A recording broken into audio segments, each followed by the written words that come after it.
to be saying different things, actually agreeing. Earlier on when Barrack was talking about the broad-based, or what people have said, the bread-based, I mean, there is nothing that can be seen as an aberration of democracy or an aberration of this constitution, or indeed an adulteration of this constitution, as opposed to just saying that we have a broad-based government, because there's nowhere in this constitution where such a thinking has been anticipated. What we have is majority and minority. And again, it's not opposition and government. It's simply that we are in a system, a presidential system, where the legislature has minority and has majority. And the judiciary works for all of us, and the executive works for all of us. So there's nothing like opposition in executive, opposition in the judiciary, opposition in the legislature. So when all is said and done, we expect that in this current Constitution 2010, when we elect you as a president, you and your government work for all Kenyans.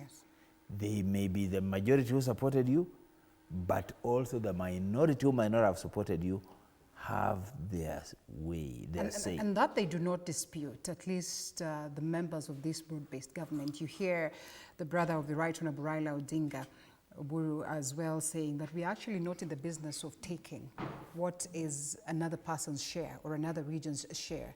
We're in the business of taking our share. And therefore, that is an acknowledgement that, of course, I mean, under this leadership, every other Kenyan, every other region is well represented, and there is a share of them, of course, and therefore the government is committed to ensuring that this happens.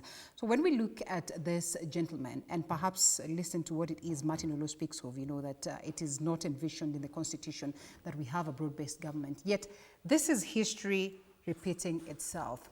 Where do we fail Daktari in the sense of saying no to such formations, because then at the end of the day, they do not speak of what is the rule of law? First, I think let's just shoot straight. We are talking about two gentlemen who are serial troublemakers.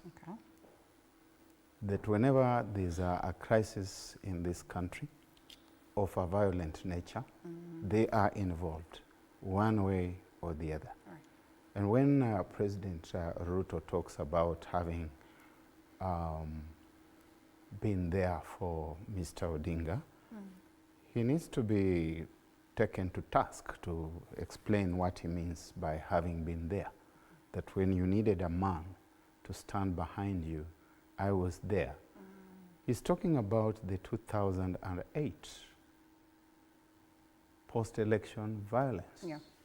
And it is not anything that anyone wants to be proud of, to say that I stood for you in 2008, and that when I was in trouble with the Gen Zs, you stood for me.